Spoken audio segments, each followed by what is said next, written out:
지금 부인사를 비롯해서 천태종 사찰에서는 법화경이 독경이나 사경을 활성화시킨다고 하더라고요. 여러분이 알고 계시는 그 관음경이라는 경전이 있죠. 그 뭐냐면 이 관세음보살 보문품이라고 하는 법화경의 한 품을 따로 떼가지고 관음경이다 이래 불러서 관음경만 따로 떼서 책을 만들어서 이렇게 많이 읽기도 하고, 어쨌든 이런 전체적인 걸 봤을 때 한국에서는 법화경은 불교 신자들이 상당히 좋아하는 경전이면 드림이 없다. 없는데 이게 사찰에서도 그렇고 1품부터 28품까지 전체적으로 쭉 다루는 그런 강의 형태는 없는 것 같아요. 이 법화경은 대승경전 중에서 가장 포용적인 경전입니다. 그래서 대승불교 경전의 왕이라고 부르거든요. 금강경만 하더라도 상당히 편협되어 있어요. 시각 자체가. 기존의 불교를 바라볼 때 예를 들자면 금강경이 대략 나온 시기가 기원전까지 가진 않는 것 같아요. 1세기경 정도로 보이는데, 금강경이 만들어진 시기를 법화경도 마찬가지입니다만은 이 경전이 언제쯤 만들어졌을까를 판단하는 근거는 뭐냐 하면은 나가르주나라는 분이죠. 용수. 예, 용수라고 하는 그분이 활동하는 시기가 300년대거든요. 3세기니까 200년대 중반쯤 보는 거예요. 근데 이 양반 책 중에 이런 책이 있어요.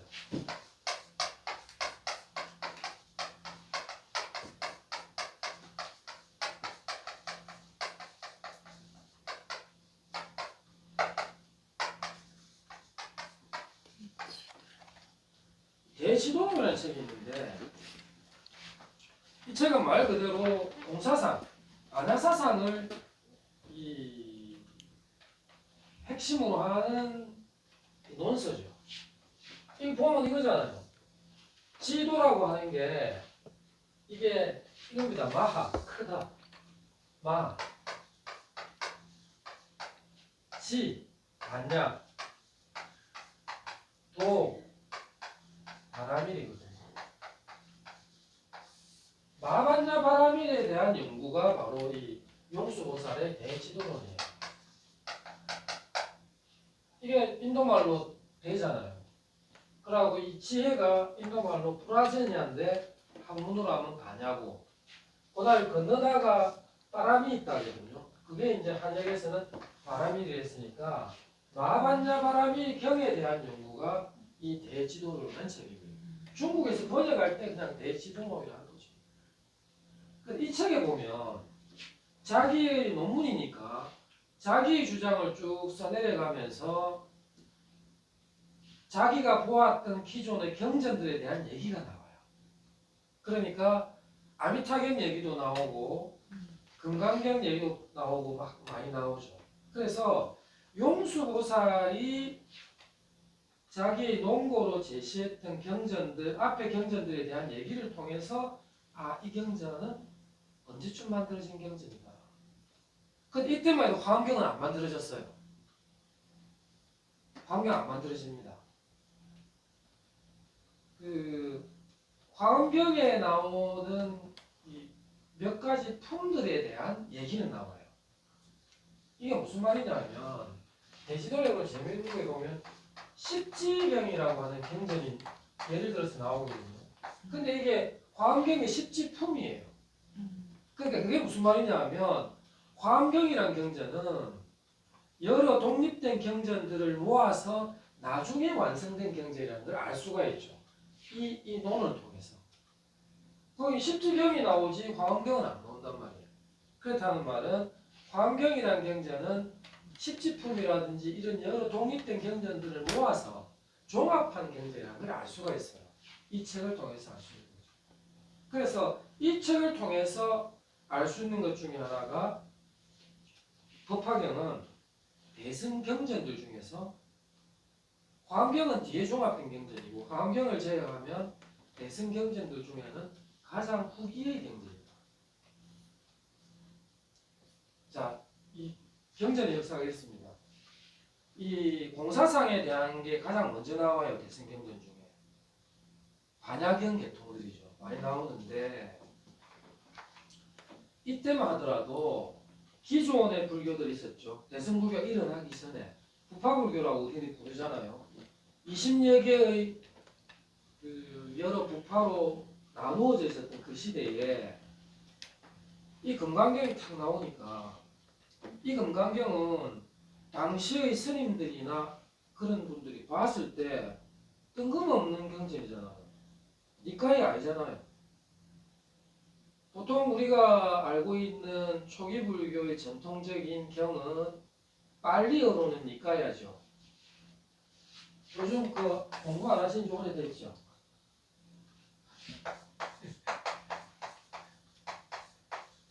빨리어로 전승은 니카야라고 전승이 되고 산스크리트의 전승은 아가마예요. 아가마인데 빨리어로 전승된 거는 중국을 안 넘어옵니다. 그러니까 한역이 안 됐죠. 한문 번역이 없어요. 그러니까 이게 지금 빨리어로 된 게 동남아시아나 우리 남방불교에서 사용하는 경전이죠. 근데 이 아가마는 중국으로 넘어와요. 이걸 산스크리트로 쓰여졌어요. 빨리어보는 니카야라는 이름으로 지금도 계속 유지가 되고 이 산스크리트로 된 이 산스크리트는 아가마라 불렀어요. 똑같은 부처님 경전이에요. 근데 이 아가마는 한역되면서 이것만 한문 번역이 되는데 아가마잖아요. 그래서 아함이 되는 거예요. 의미가 그래서 이게 우리가 흔히 말하는 아함경이죠. 그러니까 아함경은 부처님이 원래 말씀하신 목소리가 담긴 경전이에요.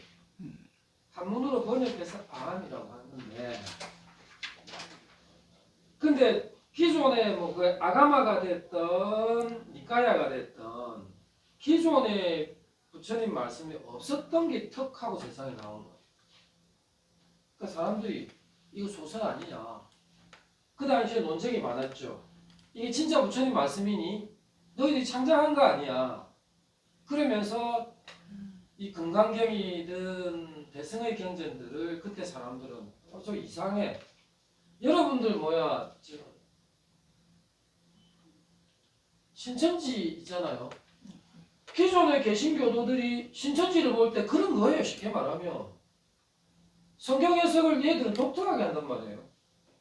그러면서 교주를 신처럼 하는 이거는 기독교 사상이 아니야라고 하듯이 우리 그 당시에 대승불교가 나왔을 때에도 대승의 경전들은 약간 사이비 비슷하게 취급을 하네요. 자, 그러니까 이런 상태에서 대승불교 운동을 하려고 했던 보살 운동을 하려고 했던 이런 사람들 입장에서는 어쨌든 이 경전을 부각을 시켜야 돼. 근데 부각시키기 가장 좋은 거는 뭡니까? 기존의 불교를 씹는 거예요. 요즘 말로 하자면 기존의 불교를 막 공격해야 내가 부각되니까. 정치하고 똑같아요. 정치인들은요 옳고 그름이 없어요. 상대방이 강한 사람이 뭐 주장을 하면 자기를 부각시키려면 반대의 얘기를 하는 거죠. 반대 얘기. 그래서 막 각을 세워요. 그래서 금강경에는 어떤 내용이 있냐면 이 경전을 타인에게 말을 할 때에 타인이 나를 비방하거나 나를 가해하는 순간에 내 3세의 죄업이 소멸됩니다. 그러니까 금강경을 막 얘기하는데 사람들이 욕하면 욕 들어 먹으라 이거예요. 욕을 많이 하면 할수록 내 악업이 소멸된다는 거죠. 그 아파트 생활하면 뭐 단독주택도 마찬가지입니다. 2인 1조로 댕기는 사람들이 주로 종교인들 많이 있어요. 여호와의 증인도 그렇고 파수레 같은 거 들고 다니면서 나눠주죠. 그럼 대순진리에도 오고 막 가정 방문하는 분들 오잖아요. 그러니까 그분들 우리가 저는 그거 안 믿어요 하고 문 확 닫잖아요. 그럴 때 그 사람이 그도 소멸되는 거예요. 그럼 이 금강경의 논리로. 그러니까 뭐든지 그래요. 세력이 약한 쪽에서는 세력이 강한 것과 싸우려면 그 상대방과 대척점을 만들어서 논쟁거리를 만드는 방법으로 자기를 키우죠. 자, 금강경 때문에도 그랬어요. 그래서 금강경에서는 욕 많이 들어먹어 악업 소멸돼.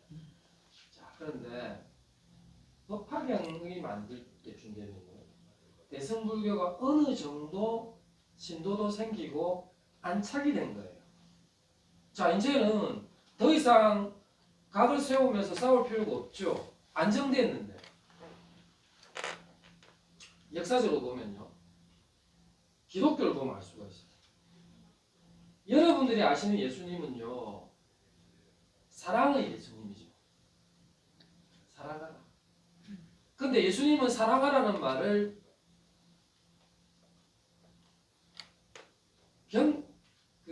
복음서에 보면 딱 한 군데만 나와요.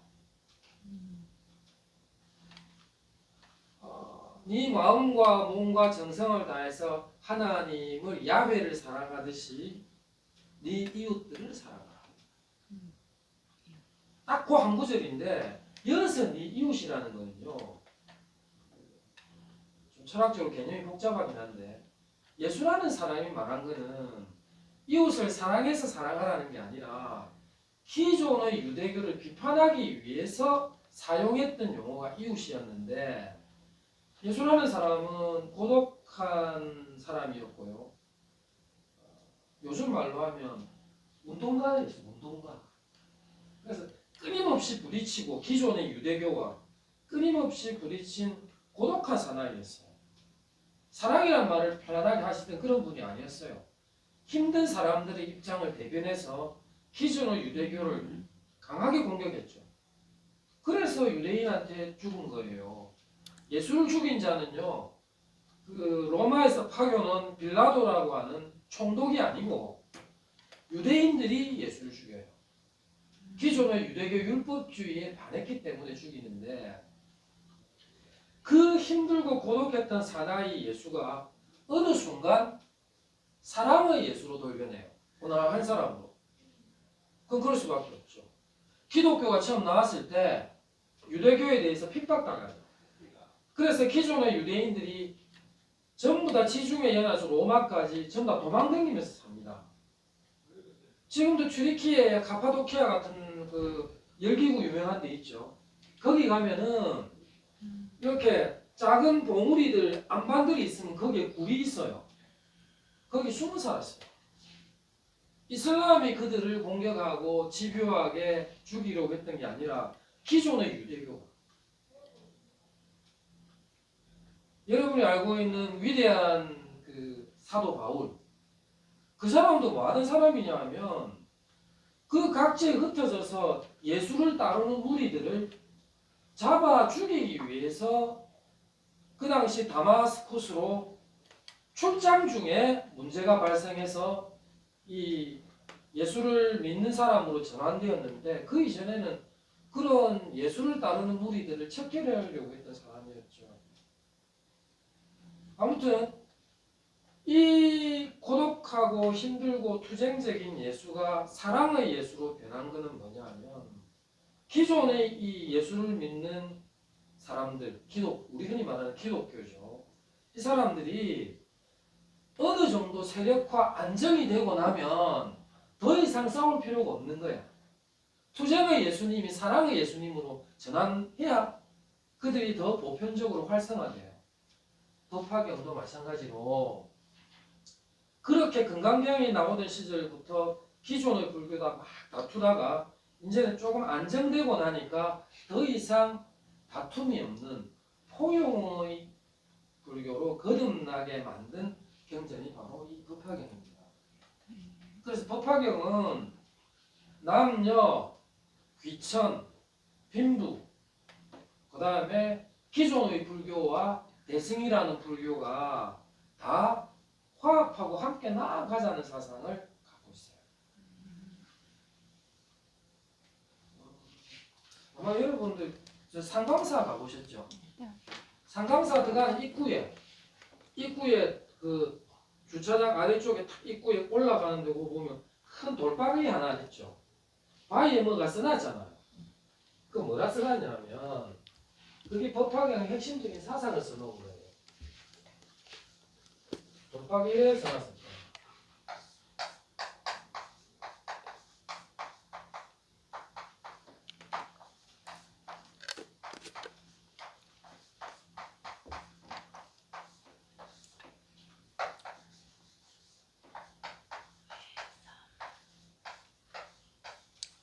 회삼귀이라고 써놨죠. 이게 뭐냐면 서희가 만나갖고 하나로 돌아간다 이 말이에요. 그죠?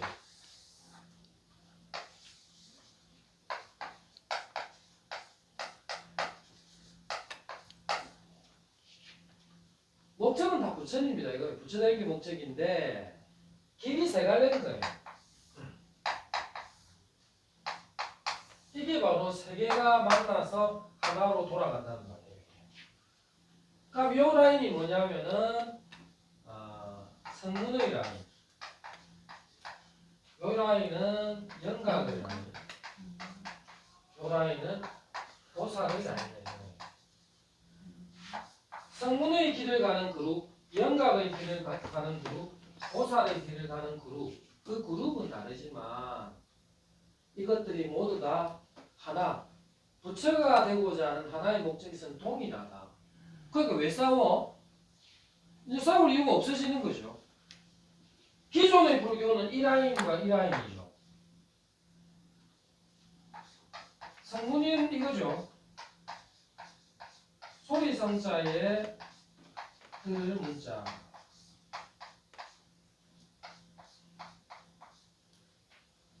소리를 들어서 전승되는 그룹 말입니다. 왜 소리를 들어서 전승되냐 하면 처음에 우리 불교 경전이 나올 때 문서로 안 나왔잖아요.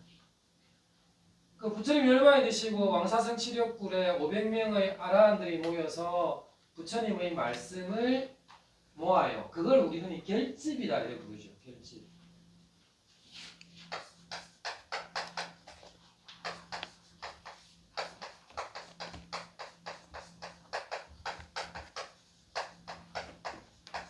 부처님의 말씀을 문서로 그 당시에 문자도 있었고 기록할 지금과 같은 종이는 아니지만 파피루스라든가 이렇게 기록할 수 있는 도구들이 있었지만 문서화하지 않았습니다. 그래서 문서화하지 않는 방법이 뭐가 있어요? 말로. 외워야지. 방법이 있지. 근데 그 당시에 왜 문서화하지 않았을까요? 문서로 남기면 편한데 기본적으로 이 경전을 부처님의 말씀을 갖다가 남겨야 된다고 생각했던 사람은 가섭이라는 사람이에요. 마가섭. 마가섭이 부처님 상났잖아요. 부처님 상났잖아요. 그래갖고 이제 화장을 해야 돼. 그래갖고 가섭은 그때 저 남쪽 지방에 부처님 말씀 전도 활동을 하나 댕기다가 부처님의 서거 소식을 듣고 급히 자기를 따르는 제자들과 함께 올라오는 중에 우연하게 좀 가다가 되니까 좀 돌박에 앉아 있는데 숲속에서 제자들이 하는 얘기를 들은 거예요. 근데 뭐라 하냐면 그 중에 한 놈이 아까 이제 늙은 영감제 이제 가셨으니까 야 우리 좀 편하게 좀 수행 편하게 좀 할 수 있겠네 이런 농담을 하고 있었던 거야. 그래 그거를 가슴이 들은 거예요. 아 이들 봐라. 정신이 저렇게 해이에 빠졌는데 앞으로 그 부처님 말씀을 좀 이렇게 정리를 안 해놓으면 저것들은 금방 이 부처님 말씀을 잊어버릴 놈들이야. 이런 생각을 가섭이 하게 된 거죠. 그래서 부처님 장례식을 다 치르고 난 뒤에 가섭이 나이가 좀 많으니까 그 제일 연장자가 가섭이었어요. 그때는 이미 사리불 목련이 이미 죽었고 부처님 전에 죽었거든요. 사리불 목련은. 최고의 제자 둘이가 사립을 먹는 걸 잘 보거든요. 근데 이제 상을 다 치르고 난 뒤에 그 따르는 무리들에게 얘기를 하죠. 우리 이제 부처님의 말씀을 좀 우리가 남겨야 되겠다. 그리고 부처님께서 우리가 어떠한 생활 규범을 가지고 수행을 할 것인가도 말씀하셨는데 크게 두 파트로 나누자. 한 파트는 율, 한 파트는 경. 해서 부처님께서 우리에게 남겨주신 이 두 가지를 우리가 어떻게든 전해줄 수 있게 하자 해서 500명이 모인 거예요. 근데 그 500명이 모일 때 이 모임에 대해서 반대하는 사람들도 많았어요. 왜 그래야 돼? 이 사람들이 말은 뭐냐면 부처님은 아시다시피 대의왕 아니냐. 큰 의사의 대빵이다 이거예요.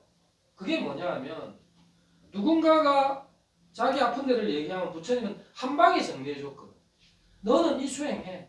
너는 이 수행해. 너는 이 수행해. 하면 쪽집게가 교사라.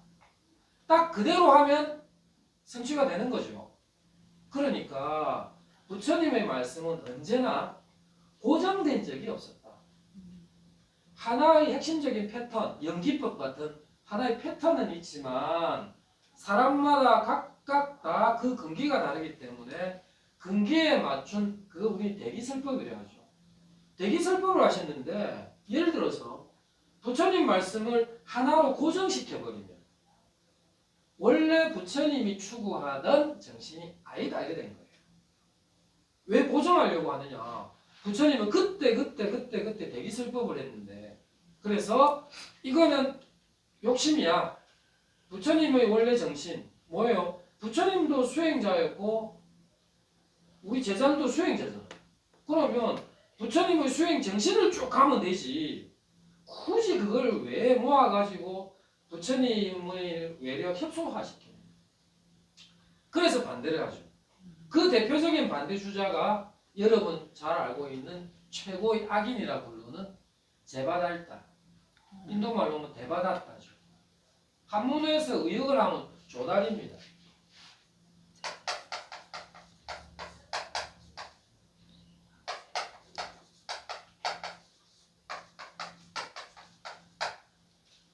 이 데바다타를 조달이라고 하는데 우리 쪼다 있죠. 이 쪼다 같은 놈가 조달해서 본 말이에요. 왜냐하면 데바다타가 부처님을 여러 번 살해하려고 하잖아요. 다 실패하거든. 다 실패가 지가 오히려 무관족에 떨어졌다. 뭐 이게 이제 그 당시에 데바다타가 들었던 평이었으니까. 근데 데바다타는 억울하죠. 왜냐하면 그 당시의 주류에 반대했기 때문에 비주류가 역사적으로 당하는 심판에 속한다고 봐요. 왜냐하면 현장 스님이 썼던 대당서역기에 보면 인도의 어느 사원에 갔는데 그 사원에 조달을 모시는 데바다타의 수행 풍토를 이어가는 교단이 있더라는 거예요. 근데 이 사람들 얼마나 엄격하냐 하면 우유도 안 먹더라. 는 기록이 대당서역기 현장 스님의 책에 나오는 거예요.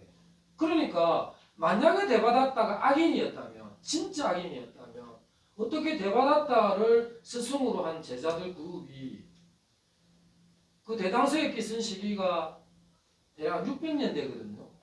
그럼 부처님이 기원전 500년이라 해도 1000년 이상 인도 땅에 유지될 수 있었겠네요. 이건 아마 비주류였던 데바다타가 이렇게 당하는 역사적인 슬픔일지도 몰라요. 근데 그거를 데바다타를 복원시켜주는 경전이 또 법화경이에요. 법화경에 제바달타품 있잖아요. 제바달타품에 보면 너도 부처가 될 것이라고 수기하는 게 나와요. 제바달타품. 그러니까 이 제바달타의 복권도 이 법화경이 시켜주는 셈이죠. 어쨌거나 그때 이 데바다타를 필두로 해서 우주라고 하는 사람도 이 스님도 대단한 스님이에요. 왜냐하면 여러분 오비구 있죠. 녹양원에서 부처님이 이 사성제를 설할 때에 5비구들한테 설하는데 요 사람들은 실은 부처님이 집 나오셔가지고 그 두 분의 스승을 만나서 사마타의 달인이 되잖아요. 하지만 사마타 가지고는 안 된다 해서 고행을 떠나죠. 그게 부타가야에서 차로 1시간 안 걸리는 그 지역이죠. 설산에 들어가서 굶으면서 고행을 하는데 그것도 답이 아니라 해서 내려오시죠. 근데 그때에 부처님하고 같이 설산에 고행수도하러 들어갔던 도반이 바로 5비구입니다. 근데 이 5비구를 처음에 제자로 만든 다음에 6번째 제자가 누구냐면 바로 야사라고 하는 사람이에요. 야사. 이 야사라는 이름은 이 불교 역사에 2번 나옵니다. 이 야사는 부처님의 6번째 제자고 그 다음에 불교가 교단이 찢어지는 거 있죠. 계율. 계율 문제로 불교 교단이 진보와 보수로 나눠져 버리잖아요. 계율의 해석 때문에. 그때 계율의 해석을 갖다가 하게 만든 장본인 이 야사입니다. 그러니까 야사라는 이름 2번 나와요. 부처님의 6번째 제자하고 그 다음에 그게 결국 2차 결집이 되는데 14비법의 주인공이 바로 야사입니다. 이름이 같아요. 이 10가지는 부처님의 정법이 아니야. 이게 14비법이죠. 이것 때문에 교단이 크게 진보적인 그룹과 보수적인 그룹으로 갈라지게 되는데 이 야사라는 양반이 6번째 제자가 부처님께 딱 출가할 때에 야사하고 같이 동무야 나도 같이 출가할게 했던 사람이 우주라고 하는 사람이었어요. 이 사람도 반대를 해요.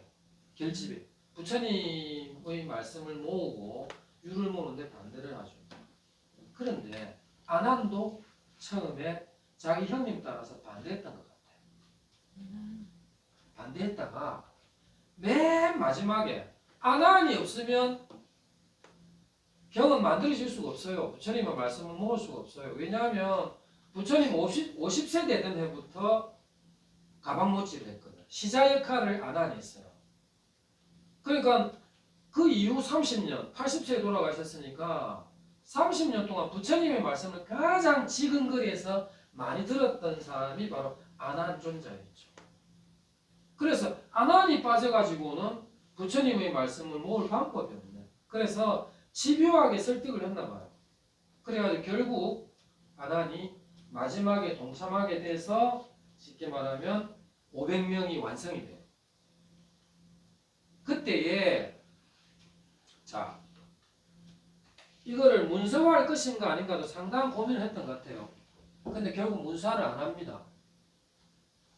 안 하게 된 이유는 뭘까요? 참고로 그 당시 인도에는 불교 자이나교 생겨났죠. 불교 생겨났죠. 그리고 원래 있었던 종교가 있었죠. 지금은 힌두교라 부르는데 옛날에는 바라문교였어요. 바라문교. 근데 바라문교에도 자기들의 경전이 있어요. 베다라고. 베다 들어보셨죠? 베다. 베다가 있는데 이 베다도 문서화 안 했어요. 베다도 문서화 안 했고 부처님의 경도 문서화를 안 했습니다. 근데 둘이 목적이 달라. 둘 다 문서화를 안 해. 근데 바라문교에서 베다를 문서화하지 않았던 이유는요. 그거를 문서화하게 되면 그 신성한 기도, 주로 베다는 주문이거든요. 이 주문을 누구나 보게 되잖아. 누구나 보게 된다는 말은 이 지그 불암한 계급들이 독점을 해야 돼. 경제적인 이익을. 왜냐? 기도를 하려면 우리도 기도비 내죠. 기도비 내잖아. 그러니까 기도비를 내면 바라문 계급이 브라흐마 신에게 기도를 하는 거예요. 이 기도 방식이. 그러면 문서화 해버리면은 지그가 집에 가서 주문해올 거 아니야. 그러니까 돈이 안 되잖아. 쉽게 말하면 경제적인 기반이 허약해지기 때문에 기본적으로 브라만교는 자기들이 그걸 독점하기 위해서 경제적 기득권을 지키기 위해서 문서화하지 않았어요. 근데 불교는 달라. 불교는 왜 문수하지 않았느냐? 불교는요, 조직이 수평 조직이에요. 평등 조직. 부처님마저도 나는 너희들의 우두머리가 아니라 너희들과 함께하는 수행자일 뿐이야. 그런 마인드를 가지고 계시잖아. 그래서 제자들이 우리 불교는 평등해. 평등. 자, 그런데 문서화하게 되면 어떻게 되겠어요? 그 당시에 뭐 요새처럼 복사 가능합니까? 인터넷 퍼날르기도 안 되겠죠. 그러면 문서화를 하면 이 문서를 가진 놈이 뭡니까? 이게 되는 거야. 최고의 불교 권위자가 되어버리는 거예요. 문서를 가지게 되면. 그래서 문서를 가지게 되면 이 문서 때문에 반드시 문제가 발생합니다. 그래서 문서를 가지지 말고 우리 머릿속에 넣지. 우리 보통 아라한 하면 불교적으로 말하면 저도 기본적으로 삼매에는 통달하신 분들이잖아요. 사마타 이런데 통달하신 분들이라서 하나의 깊이 딱 들어가면 거기에 고도의 사티가 붙으니까 이분들의 가지고 있는 기억력이나 이런 거는 상상을 초월한다 봐야 될 거예요. 여러분 요새 폰 번호 몇 개 외웠어요? 폰 번호 몇 개 외웠어요? 폰 번호. 폰 번호 몇 개 저장돼 있는 아니 외우시죠? 외우냐? 못 외우죠? 다 못 외우잖아요. 그냥 근데 여러분들 젊었을 때 한번 생각해 보세요. 다 다 외웠죠? 몇백 개 그냥 외웠단 말이야. 근데 안 외우니까 저장하면 끝이니까. 그리고 옛날에는 노래, 예국가 사절 다 외웠어요. 근데 외우는 사람 하나도 없어. 그러니까 노래 어지간히 한다는 사람들도 그냥 생으로 하면 잘 못해. 가사를 잘 몰라. 노래방 가면 가사 다 나오니까. 그러니까 우리가 지금 생각해도 우리가 쓰는 뇌라고 하는 건 쓰는 쪽으로 발달한단 말이에요. 그러니까 알아좀 되는 정도의 사티, 마음 챙김이나 알아차림 능력이 있는 정도의 주의력의 사람이면 외워져요. 제가 알기로는 태국에도 생존에 계신 분이 한 서너 분 계신다더라고. 니까야를 통으로 외우는 거예요. 계세요. 쓰는 쪽으로 발달하니까.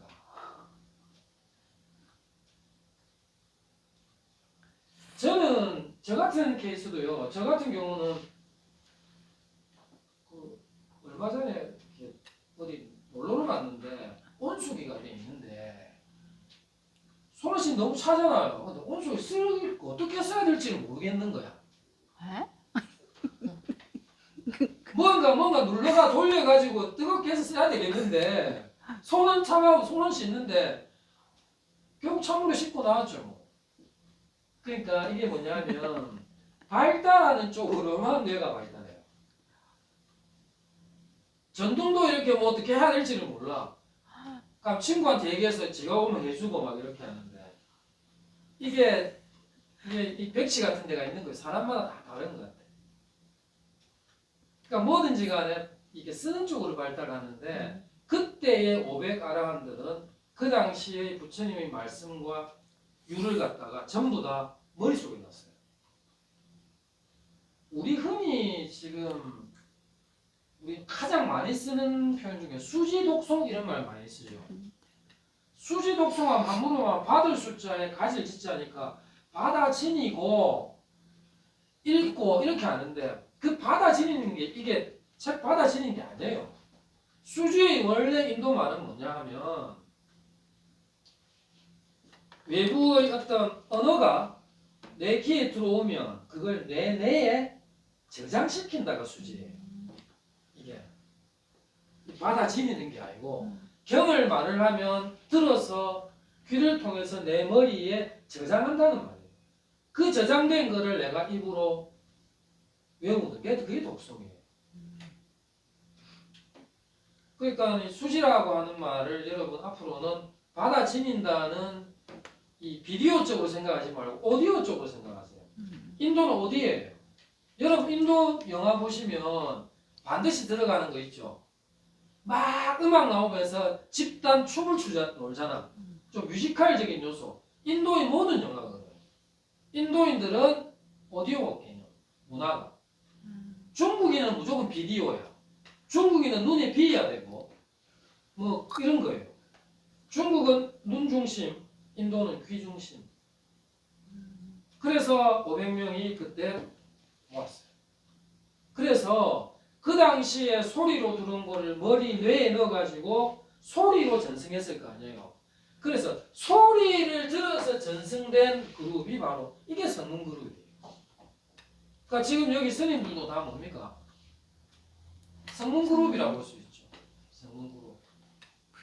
근데 성문 그룹 안에도 아이고 나는 뭐 밖에 나가고 살림해 보니까 머리만 아프고 내가 왜 출가했는지가 이해가 안 돼. 그래서 나는 이제 번잡스럽게 밖에 안 나갈래. 토굴에 들어앉아가지고 오직 부처님이 가르쳐 연기법을 체득하겠다에 올인해서 수행만 하는 그룹이 있어요. 그게 바로 영각이에요. 영각은요 2년 전잖아요. 이게 연기법이에요. 연기법을 깨달아서 붙다가 되겠다는 그룹이에요. 이게 영각이에요. 그럼 이 영각은 인도말로는 뭐라 부르냐면 브라티에카라고 부르거든요. 브라티에카.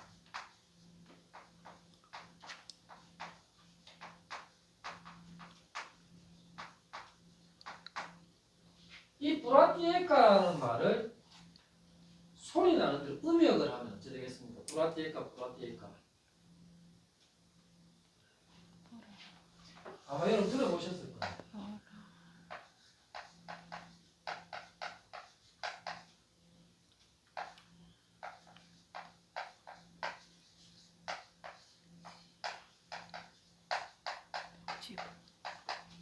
벽지구죠. 브라티에카. 이 브라티에카는 영각인데 의미로 치면 소리 나는 대로 하면 벽지불이라고 그래요. 그래서 이 브라티에카의 원래 뜻이 뭐냐 하면 영각이라고도 하고 독각. 지 혼자 깨닫는다 이거예요. 홀로 독자를 써가지고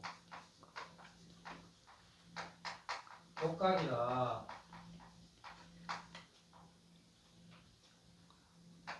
요 그룹이 뭐 영각이라고도 하고 독각이라고 하고 벽지불이라고도 하고 브라티에카라고 하고 다 같은 말이에요. 이 기도 하는 데가 어딥니까? 저 청도 가면 운문사 말사죠. 사리암. 사리암 기도 혹시 가보신 적 없습니까? 그 무당들 자주 오시던데. 아, 가보셨어요? 나만존자기도. 그렇죠. 나반존자. 나반존자가 누구냐? 바로 브라티에카예요. 네. 홀로 수행해서 연기법을 깨닫고자 하는. 그래서 나반존자를 밑에서 들으면 어떻게 들리는지 아시죠? 위에서는 나반존자, 나반존, 밑에서는 나만 좋다, 나만 좋다 이러죠. 독각이랐어. 나만 좋다, 나만 좋다. 많이 가죠. 저는 그거 한 무속인들 많이 봐요.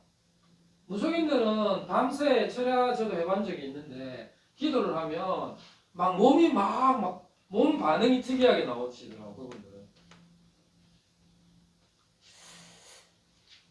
사리암에서 하는 기도가 이 나반존자, 나반존 독각을 대표하는 그런 존재죠.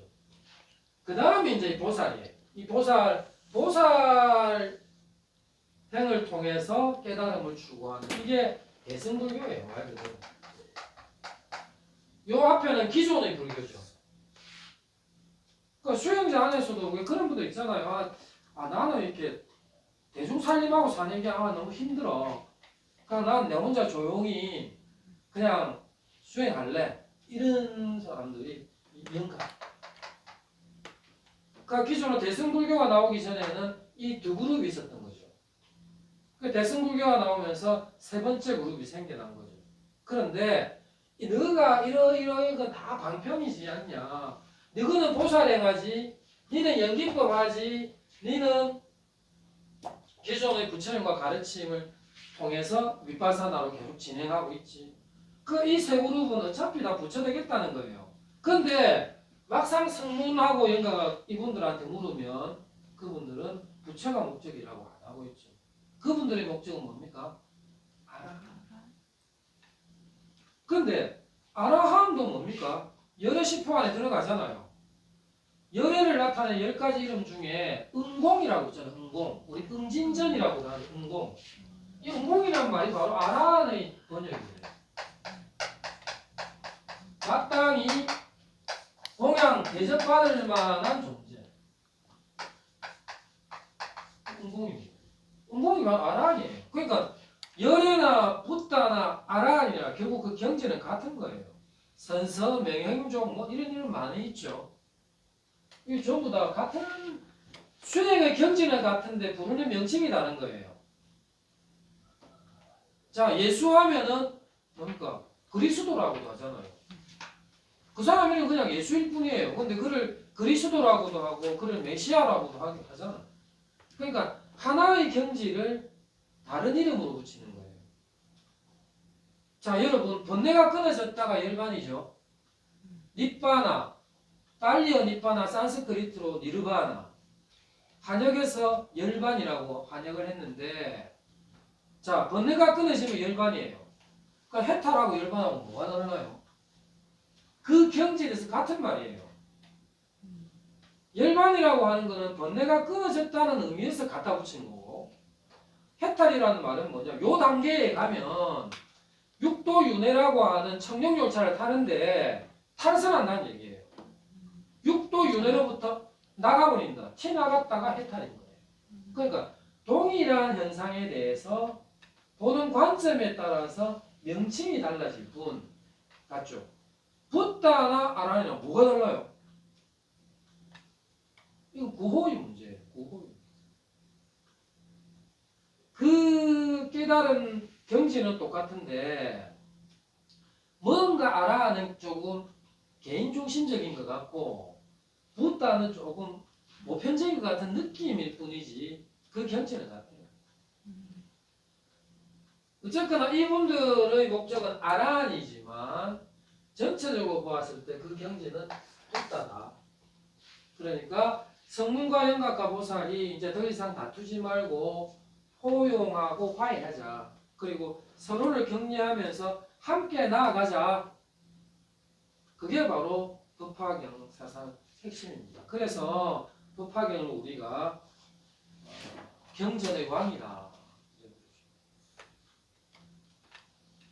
근데 법화경에는 중요한 품이 4품이 있고요. 그걸 사요품이라고 합니다. 사요품. 4개의 중요한 품이 있는데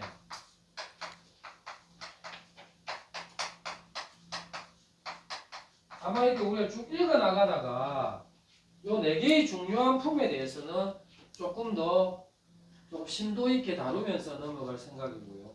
사요품 하면 대표적인 게 아까 말한 간세음보살 보문품하고 그 다음에 방편품, 그 다음에 안락행품, 그 다음에 열애수량품 뭐 이런 품이 있어요. 그거 보면 목차에 쭉 있죠. 품이 쫙 나오잖아요. 거기 보면 제2방편품, 그 다음에 제14 안락행품, 그리고 제16 열애수량품, 그리고 제25 관세음보살 보문품. 이 품이 매우 중요하기 때문에 사요품입니다. 제2방편품, 제14 안락행품, 제16 열애수량품, 제25 관세음보살 보문품. 이거는 법화에서 가장 핵심적인 품이라서 사요품이다. 이렇게 부르고 제25 관세음보살 보문품은 따로 떼서 관음경이다. 이렇게 유통되고 있기도 합니다. 그 다음에 이 법화경에서 또 중요하게 여러분 이렇게 경전에서 중요하게 꼭 봐야 될 부분은 7가지 비유예요. 법화 7비다. 아까 프린터 나와드린 게 있죠. 맨 뒤쪽에 보면 법화경에 나오는 7가지 비유. 요거는 여러분들이 반드시 조금 기억하고 계시는 게 좋을 겁니다. 이 비유품만 좀 이렇게 7가지만 정확하게 좀 이해하시면 그 스님들께서도 신도들 그 설법하시고 할 때도 많이 좀 도움이 될 거예요. 법화 7비 같은 거. 비유가 너무 재밌거든.